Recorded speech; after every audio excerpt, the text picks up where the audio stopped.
যতদিন পর্যন্ত মসজিদের ইমামরা রাষ্ট্রের ইমাম না হবে ততদিন পর্যন্ত এ জাতির ভাগ্যে শান্তি আসবে না, আসবে না, আসবে না। ঠিক কিনা? এদেরকে যদি বসানো যায়, আল্লাহর কসম, গম চুরি করবে না, এরা লোহার রডের পরিবর্তে বাঁশ দেবে না। ঠিক কিনা? সুতরাং এদেরকে বসাইতে হবে। চান কারা কারা হাত দেখতে চায়? লিল্লাহে তাকবীর। ওয়াজ তো সারা জীবন শুনেছেন, ওয়াজ শুনতে শুনতে, তাফসীর শুনতে শুনতে আপনারা অনেক শুনেছেন, কিন্তু ভাইরা আমার, এই জমিনে কোরআনের সমাজ কায়েম হয়। এই জন্য একটু নতুন সিস্টেমে মানুষের তৈরি করা মতবাদ যারা এই জমিনে বাস্তবায়ন করতে চায়, তারা কঠিন কালেও এই জমিনের মানুষকে শান্তি দিতে পারবে না। এই জমিনের মানুষকে শান্তি দিতে পারে কেবলমাত্র কোরআন। ঠিক কিনা? এই জন্য আমরা কোরআনের পক্ষে থাকব ইনশাআল্লাহ। সেটা ব্যানার ভিন্ন হতে পারে, সবাই জামাত ইসলাম করতে হবে তা নয়। ইসলামী আন্দোলন ভালো লাগে করেন, খেলাফত মজলিস ভালো লাগে করেন, ইসলামী ঐক্যজোট ভালো লাগে করেন। এই সবগুলো হকপন্থী ইসলামী দল যারা আছে, সবগুলোর মূল টার্গেট হলো আল্লাহর দ্বীনকে জমিনে বাস্তবায়ন করা। ঠিক কিনা? الذي أرسله بالحق بشيرا ونذيرا وداعيا إلى الله بإذنه وسراجا وقمرا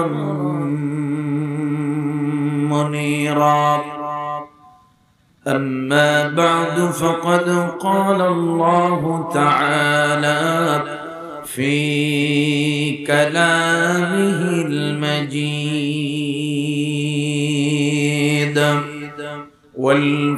والفرقانه الحميد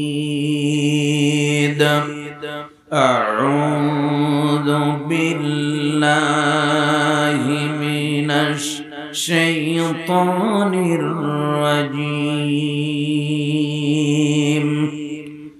بسم الله الرحمن الرحيم إن الله وملائكته يصلون على النبي يا أيها الذين آمنوا صلوا عليه وسلموا تسليما সকলে মোহাব্বতের সাথে প্রাণ খুলে দিলকে উজাড় করে দিয়ে দুরূদ ইব্রাহিম পড়ি। আল্লাহুম্মা সাল্লি আলা মুহাম্মাদ ওয়া আলা আলি মুহাম্মাদ কামা সাল্লাইতা আলা ইব্রাহিম ওয়া আলা আলি ইব্রাহিম ইন্নাকা হামিদুম مجيد اللهم بارك على محمد وعلى آل محمد كما باركت على إبراهيم وعلى آل إبراهيم إنك حميد مجيد تحية السلام عليكم ورحمة الله تعالى وبركاته शुक्रिया আদায় করছি সে মহান মালিক ربنا ورب جميع الخلائق ورب العالمين আল্লাহ সুবহানাহু ওয়া তাআলার দরবারে যিনি অত্যন্ত দয়া করে মায়া করে প্রচন্ড শীতকে উপেক্ষা করে কোরআনে কারীমের মহব্বতে কোরআনে কারীমের কথাগুলো শোনার জন্য এই মুহূর্তে ময়দানে সমবেত হওয়ার তৌফিক দান করেছেন। তাই রব্বে কারীমের দরবারে কালিমাতুশ শুকর আদায় করছি, সকলে পড়ছি আলহামদুলিল্লাহ। রব্বানা লাকাল হামদ হামদান কাসীরান তাইয়িবান মুবারাকান ফীহি ইয়া রাব্বি লাকাল হামদু কামা ইয়ানবাগি লিজালালি ওয়াজহিকা ওয়া আযীমি সুলতানিক। আমরা মহান আল্লাহ সুবহানাহু ওয়া তাআলার শুকরিয়া আদায় করলাম। সম্মানিত উপস্থিতি, আমি আপনাদের খিদমতে দুইটি পয়েন্টে কথা রাখার চেষ্টা করব। আমা তৌফিকি ইল্লা বিল্লাহ, আলাইহি তাওয়াক্কালতু ওয়া ইলাইহি রাব্বুল আরশিল কারীম, হাসবুনাল্লাহু ওয়া নি'মাল ওয়াকিল, নি'মাল মাওলা ওয়া নি'মান নাসির। আল্লাহ রাব্বুল আলামিন যেন আমাদেরকে ইখলাসের সাথে বসার তৌফিক দান করেন, বলি আমিন।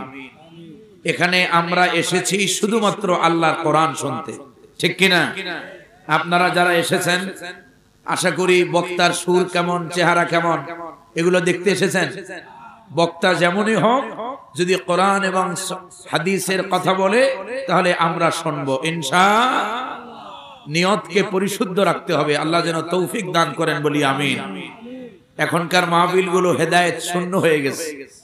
বক্তা বলি, শ্রোতা বলি, আয়োজক কমিটি বলি, কারো ভিতরেই ইখলাস নাই বললে চলে।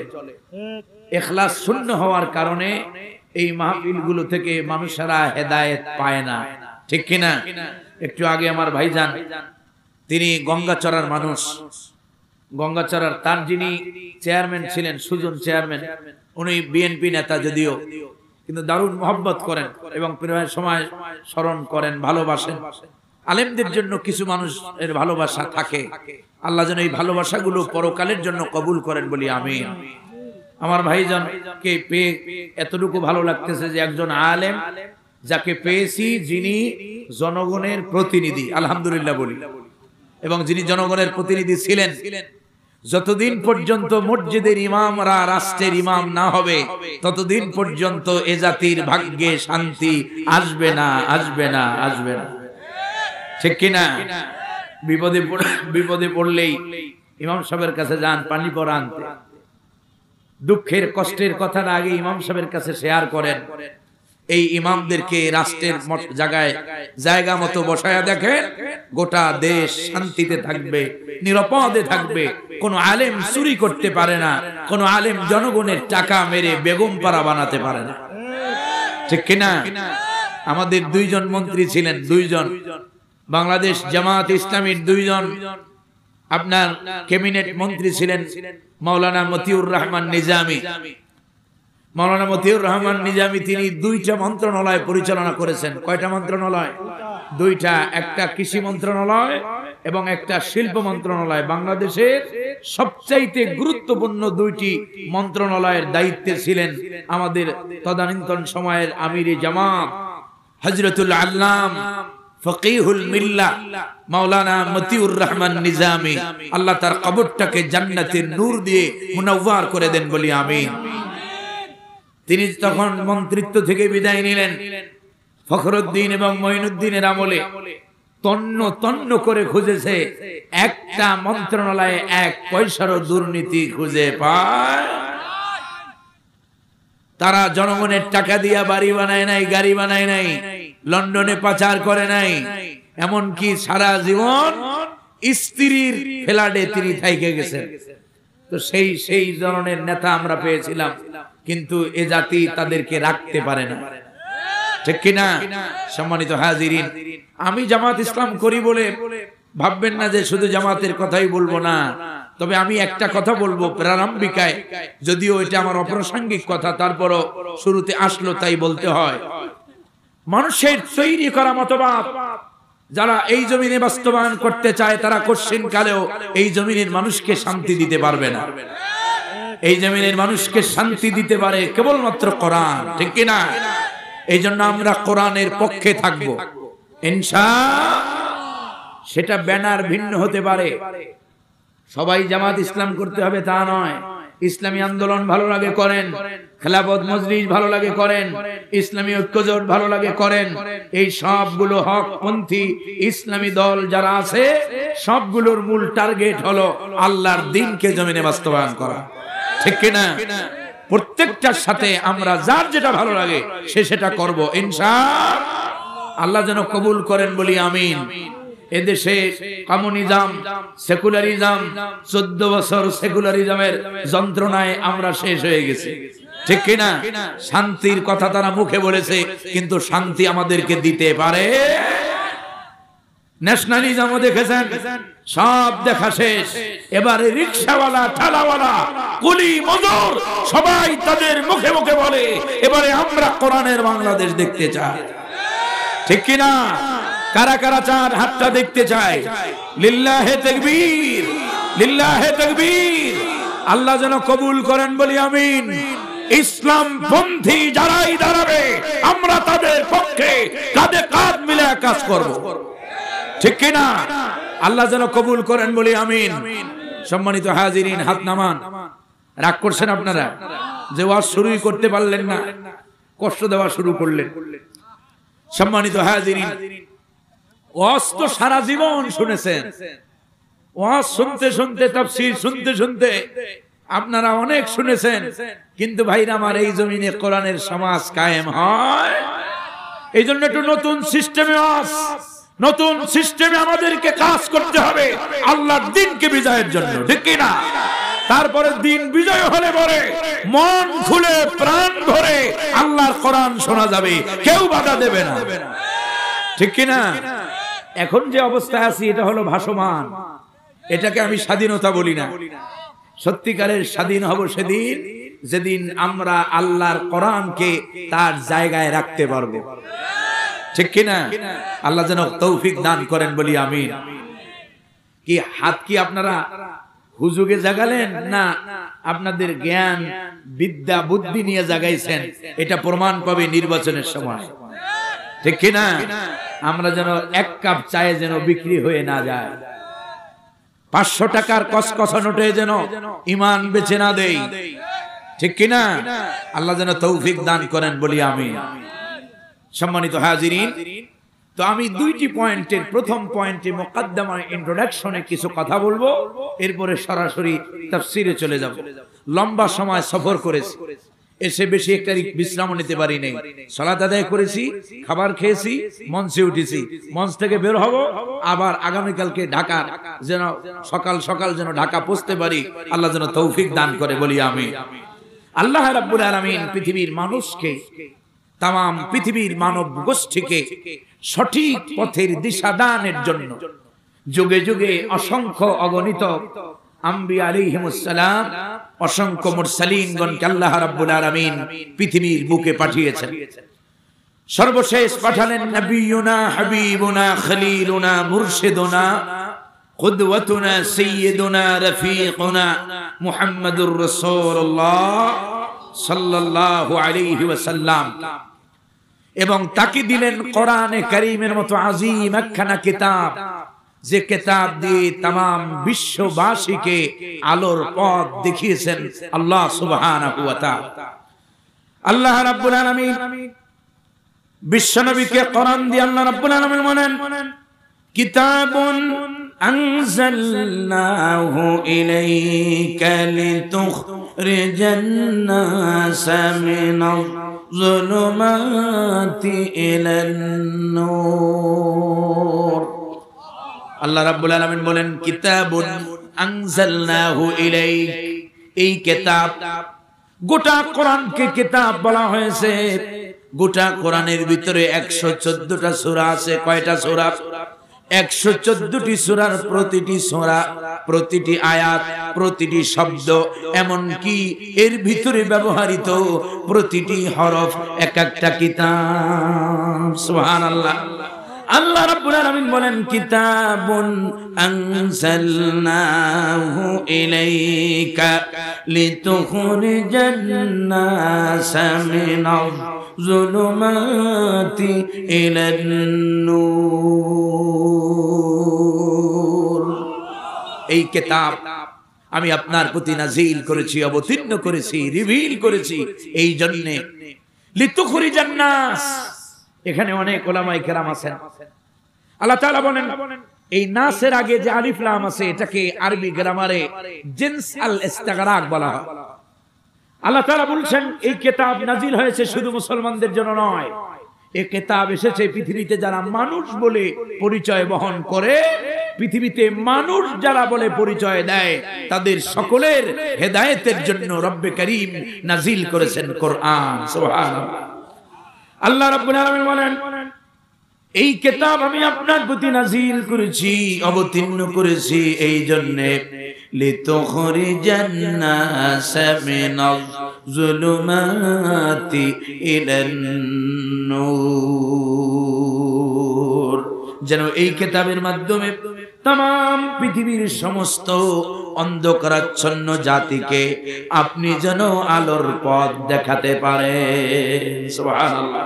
রব্বুল আলামিন বলেন কোরআনে কারীমে আল্লাহ সুবহানাহু ওয়া তাআলা বলছেন কুল ইয়া ইবাদিয়াল্লাযীনা আসরাফু আলা আনফুসিহিম লা তাকনাতু মির রাহমাতিল্লাহ ইন্নাল্লাহা ইয়াগফিরুয যুনুবা জামিআ ইন্নাহু হুয়াল গফুরুর রহিম। আল্লাহু আকবার। আমি আপনাদের খেদমতে এই যে আয়াতে কারিমা তেলাওয়াত করলাম সূরাতুজ জুমারের, কোন সূরা? সূরাতুজ জুমারের। ইনশাআল্লাহ আল্লাহ যদি তৌফিক দান করেন এই আয়াতের আলোকে আমরা সামনে কথা বলবো ইনশাআল্লাহ। ভূমিকার কথাগুলো আমরা মনে রাখবো ইনশাআল্লাহ। এই তিনটা স্লোগান আকারে মনে রাখবেন, কোরআন পড়ব, কোরআন বুঝবো, কোরআন দিয়ে জীবন গড়ব ইনশাআল্লাহ। এই তিনটাকে জীবনের ব্রত বানান, জীবনের মূল পথেও বানান, দেখবেন কোথাও আপনি ঠেকবেন না। কিন্তু কপাল আমাদের সাদে পড়ে নাই। আমি যদি হাত তুলতে বলি এখানে 50% প্লাস হাত উঠবে না যে যারা আল্লাহর কোরআন পড়তে পারে, ঠিক কি না? কোরআন শরীফ এখানে আমি তো ভুল বলি নাই। কোরআন শরীফ পড়তে পারেন কারা কারা একটু হাতটা দেখতে চাই। লিল্লাহি তাকবীর। আল্লাহ যেন কবুল করেন বলি আমিন। আচ্ছা, বিশুদ্ধ ভাবে কোরআন পড়তে পারেন কারা কারা হাত দেখি, যে আমার একটু ভুল হয় না। দেখছেন অনেকের হাত কিন্তু আপনার উঠে নাই। আল্লাহ তাআলা যেন আমাদেরকে বিশুদ্ধ ভাবে আল্লাহর কোরআন পড়ার তৌফিক দেয় বলি আমিন। ভাইরা আমার, কোরআন যদি আপনি না পড়েন কেমনে বুঝবেন? যত যারা হাত তুললেন না আপনারা তো মুসলমান, কিন্তু কেমনে আল্লাহর সামনে দাঁড়ায় পরিচয় দিবেন আল্লাহ আমি মুসলমান? কোরআন শিখলেন না কোন অপরাধে, কোন দুঃখে? দুনিয়ার সব শিখলেন, খাইতে পারেন, ঘুমাইতে পারেন, সব পারেন। আপনার জীবন নির্বাহের জন্য ব্যবসা বাণিজ্য, চাকরি বাদা, কাজকর্ম সব আপনার হয়। আপনি শুধু কোরআনের ক্ষেত্রে আপনি অকেজো পারেন না। এর চাইতে ব্যর্থতা আর হতে পারে না, ঠিক কিনা? কোরআন এমন কোন কিতাব নয় যে এটা কোনো কঠিন বোধগম্য হবে না, এটা আপনি বুঝতে পারবেন না। আল্লাহ তাআলা নিজে বলেছেন ওয়ালাকাদ ইয়াসসারনাল কুরআনা লিযিকরি ফাহাল মিন মুদ্দাকির। রব্বুল আলামিন বলেন অবশ্যই অবশ্যই আমি এই কোরআনকে সহজ করে দিয়েছি উপদেশ গ্রহণ করার জন্য। বলে হুজুর কেমনে কোরআন সহজ হলো? আল্লাহ তাআলা আরেক জায়গায় কি বলেন? ইন্না আনজালনাহু কুরআনান আরাবিয়্যান লাআল্লাকুম তাআকিলুন। আল্লাহু আকবার। আল্লাহ তাআলা বলেন নিশ্চয়ই আমি এই কোরআন, ইন্না আনজালনাহু কুরআনান আরাবিয়্যা, আমি কোরআনকে আরবি ভাষায় অবতীর্ণ করেছি। কেন করেছি? লাআল্লাকুম তাকিলুন, যেন তোমরা বুঝতে পারো। সুবহানাল্লাহ বলবেন না? এখন প্রশ্ন আসতে পারে যে হুজুর আমরা বাংলা ভাষী মানুষ, আল্লাহ বললেন কোরআন আরবি ভাষায় নাজিল করেছি যেন তোমরা বুঝতে পারো, এর কাইফিয়ত কি? পৃথিবীর সমস্ত ভাষার স্রষ্টাকে, সকল ভাষা কার? বলতে কষ্ট হয়, সকল ভাষা সৃষ্টি করেছেন যিনি, তিনি কে? ইংলিশ যিনি বানাইছেন, আরবিও তিনি বানাইছেন, বাংলাও তিনি তৈরি করেছেন, হিন্দিও তিনি করেছেন, তার্কিও তিনি করেছেন, চাইনিজও তিনি করেছেন।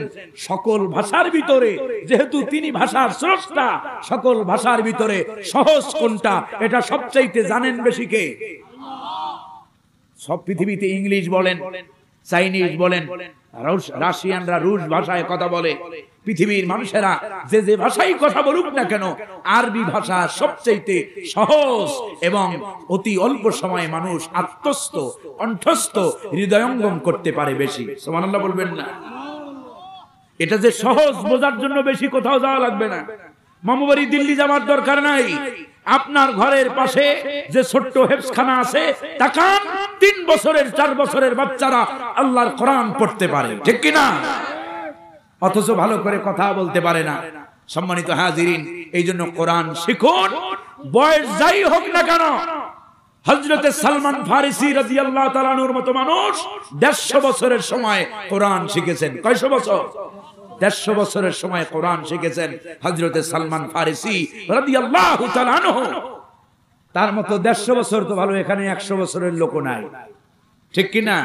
80 বছর, সর্বোচ্চ 80-85 বছর লোকেরা থাকতে পারেন। কোরআন চেষ্টা করুন শেখার, ইনশাআল্লাহ সাহায্য করবেন কে? আমি যে আয়াত কারিমা পড়েছি তার তাফসিরে যাব। লাহির রাহমানির রাহিম। কুল ইয়া ইবাদিয়াল্লাযীনা আসরাফু আলা আনফুসিহিম লা তাকনাতু মির রাহমাতিল্লাহ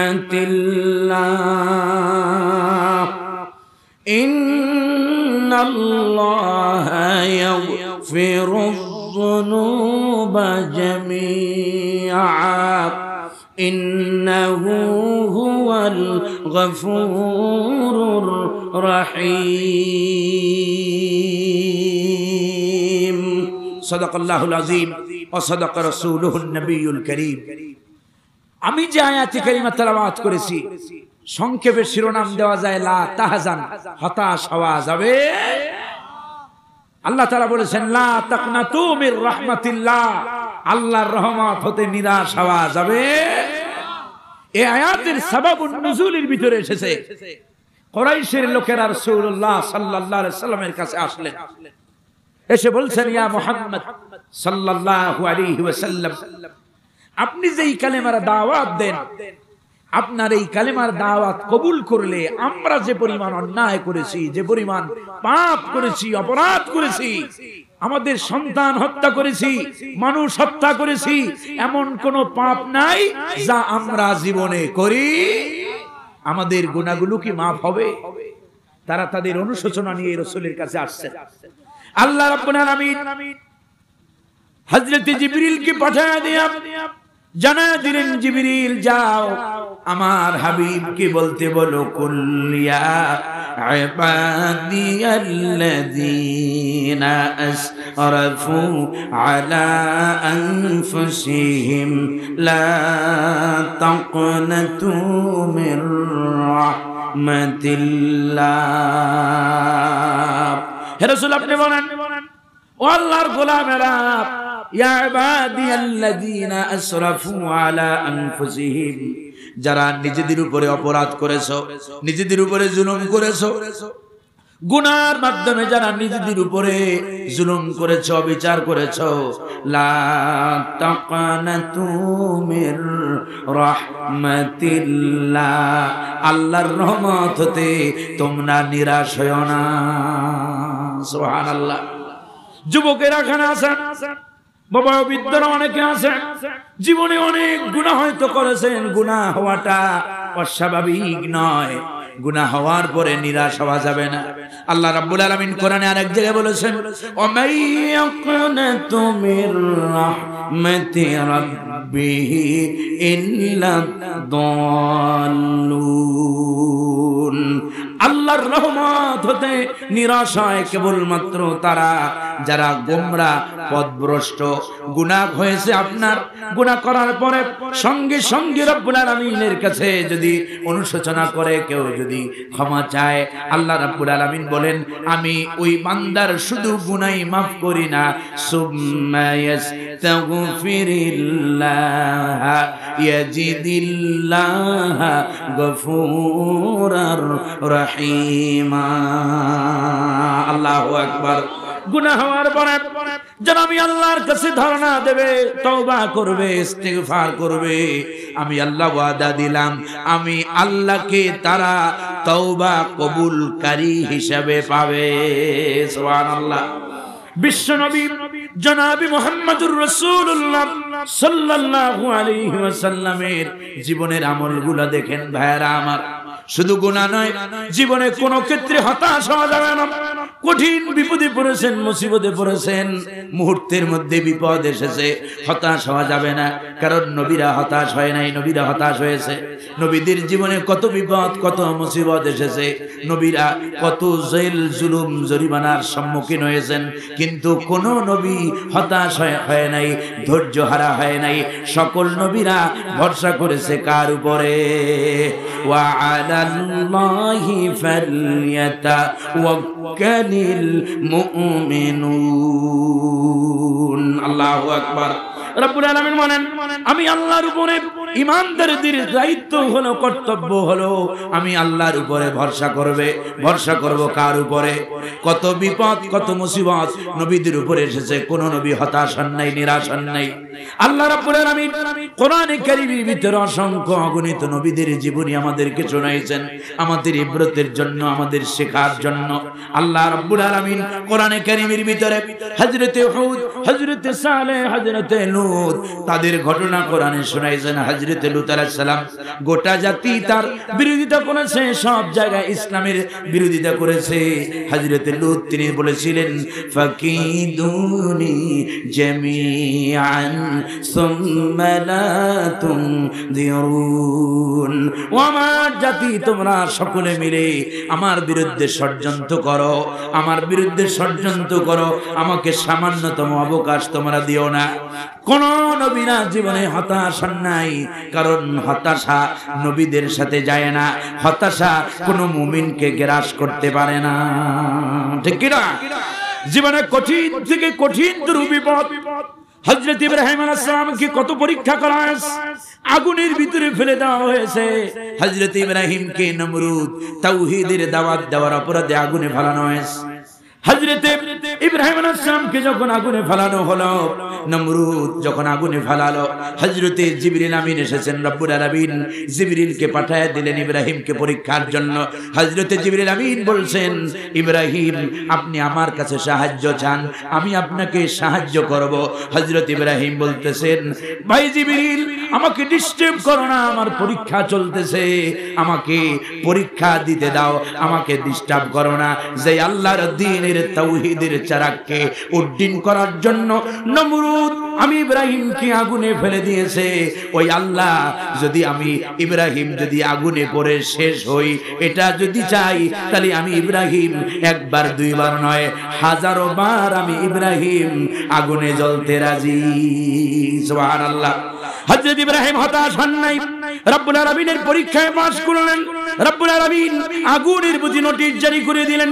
হযরত ইব্রাহিম আলাইহিস সালাম যখন আগুনের ভিতরে আল্লাহ আগুনকে ওহী করলেন, বললেন ইয়া নারুকুনি বারদাও ওয়া সালামান আলা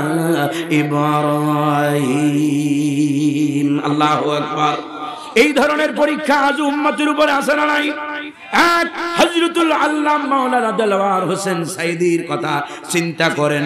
যেই লোকটা আমেরিকায় গেলে সবাই তাকে সম্মান করে, লন্ডনে গেলে সবাই সম্মান করে, পৃথিবীর যেখানে গিয়েছে সেখানে সবাই সম্মান করেছে। এইটা গেলে মানুষেরা মনে হয় যেন কষ্ট পেয়েছে। এই রকম লোকটাকে 13টা বছর জেলখানার ভিতরে কষ্ট দিয়েছে এই জালেমা হাসিনা। ঠিক কিনা? কি পরীক্ষা। আর আমাদের দেশের এক শ্রেণীর মৌলবী ছিল, কয় অপরাধ করছে বলি তো গেছে। ভাইরা আমি তাদের উদ্দেশ্যে বলতে চাই, ওই কাঠ মোল্লা ডাট মোল্লাদের উদ্দেশ্যে বলতে চাই, হযরত ইব্রাহিমের কি অপরাধ ছিল। হাত্তা নবিয়ুনা হাবিবুনা খলিলুনা মুরশিদুনা কুদওয়াতুনা মুহাম্মাদুর রাসূলুল্লাহ সাল্লাল্লাহু আলাইহি ওয়াসাল্লামকে 3টা বছর জেলখানায় থাকতে হয়েছে। রাসূলুল্লাহ সাল্লাল্লাহু আলাইহি ওয়াসাল্লামের জীবনের অপরাধ কি? কোন অপরাধ ছিল? মূলত ইমানদারদের কোনো অপরাধ নাই। ইমানদারদের অপরাধ হলো একটা, রব্বুল আলামিন বলেন ইমানদারদের অপরাধ হলো একটা, নাকামু মিনহুম ইল্লা আইয়ুমিনু বিল্লাহিল আজিজিল হামিদ। আল্লাহু আকবার। ইমানদারদের যে অপরাধ, একটা অপরাধ সেটা হলো ঈমান। আমি তাদের উদ্দেশ্যে বলতে চাই, ইমাম শাফির অপরাধ কি, ইমাম আবু হানিফার অপরাধ কি। সাইদি সাহেব সারা জীবন ইমাম আবু হানিফার কাহিনী বলতেন, কিসসা বলতেন, এবং আল্লামা ইকবালের একটা কবিতা তিনি শোনাতেন। বিশেষ করে এই শেরটা তিনি শোনাতেন, एक ही सत में खड़े हो गए महमूद अयाज, एक ही सत में खड़े हो गए महमूद अयाज, न कोई बंदा रहा न कोई बंदा नवाज। इमाम আবু হানিফার ব্যাপারে তিনি আরেকটা শের শোনাতেন, पैरूबी अबू हनीफा की सनद जिंदन है, पैरूबी अबू हनीफा की सनद जिंदन है, हम बोली होती है पीठ पर दुर्रे खाने के बाद। अल्लाहु আকবার। ইমাম আবু হানিফার কোনো অপরাধ ছিল না। তদানীন্তন সময়ের জালেমেরা ইমাম আবু হানিফাকে সহ্য করতে পারে নাই। ইমাম আবু হানিফা রাহমাতুল্লাহ আলাইহি কাজীর পদ গ্রহণ না করার অপরাধে তারা তাকে জেলখানায় বিষ প্রয়োগের মাধ্যমে হত্যা করেছে। এই জামানার আবু হানিফার অবস্থাও তাই হয়েছে, ঠিক কি না? আল্লামা সাইদিকেও জেলখানায় বিষ প্রয়োগের মাধ্যমে, ইনজেকশনের মাধ্যমে হত্যা করা হয়েছে, ঠিক কি না? এর বিচার এই মাটিতেই হবে, লা শাক্কা ফিহি ওয়ালা রাইবা ফি। কোরআন প্রেমিকেরা, ইসলাম প্রেমিকেরা এই অপরাধীদেরকে ছাড়বে না, ঠিক কি না? সম্মানিত হাজিরিন, তো যাই হোক, যেটা বলতেছিলাম, রব্বুল আলামিন বলেছেন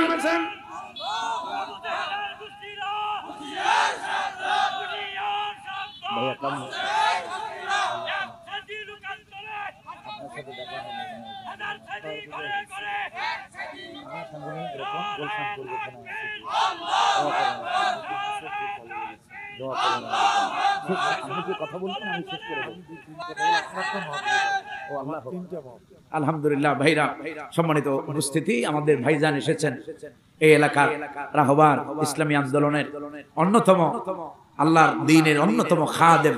আল্লাহ যেন তাকে হায়াতে তাইয়্যিবা দান করেন, বলি আমিন। আপনাদের কষ্ট হইতেছে, খুব কথা বলতেছি, কষ্ট হইতেছে। কত লম্বা পথ সফর করে আপনাদের এখানে এসেছি, আইসে আবার রেস্ট না নিয়ে কথা বলা, এই যে কত কষ্টকর, সেটা যিনি করেন তিনি বুঝবেন। এই যে নেতা, আজকে দেখা হয়েছিল আরেকজন, এই উত্তরবঙ্গের আরেকজন রত্ন, তার নাম হলো আজিজুর রহমান, আমাদের সরকার স্বপন ভাই, যিনি বুরুঙ্গামারি কলেজের ভারপ্রাপ্ত অধ্যক্ষ। চেহারাটা দেখলে তিনি যেহেতু সামনে নাই বলাই যায়। আমি এই রকমের তাকওয়া সম্পন্ন নেতা আমার জীবনে খুব কম দেখেছি। এত বড় এই নেতাদেরকে বলতেছিলাম, দিনে বলতেছিলাম, যদি এই রকমের নেতাদেরকে যদি এ জাতির জায়গায় দেওয়া যায়, শুরুতে যে কথা বলেছিলাম, মাওলানা মতিউর রহমান নিজামীর উত্তরসূরি হচ্ছে না, ঠিক কি না? এদেরকে যদি বসানো যায়, আল্লাহর কসম, গম চুরি করবে না, এরা লোহার রডের পরিবর্তে বাঁশ দেবে না, ঠিক কি না? সুতরাং এদেরকে বসাইতে হবে। চান কারা কারা হাত দেখতে চায়? লিল্লাহি তাকবীর, লিল্লাহি